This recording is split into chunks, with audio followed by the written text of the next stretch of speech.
Hello everyone, welcome to another video on the app tutorial channel. In this video, I'll show you how you can change your profile picture on PayPal. It's a pretty simple process, so let's start. After you open the PayPal app and log into your account, go to your profile by tapping on the profile icon on the top left side. Then after, tap on personal information. In this screen, you can clearly see the change photo option at the top. Tap on it, then you can either take a new photo at the exact moment or choose existing photo from your gallery. Allow the access, then browse to the location of your picture and select the profile picture that you want to add.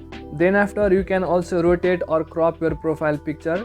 After that, simply tap on crop and your profile picture will be changed. So in this way you can change your profile picture on the PayPal app. That's it for the video. Make sure to leave a like if you find this helpful and subscribe to the channel for further videos.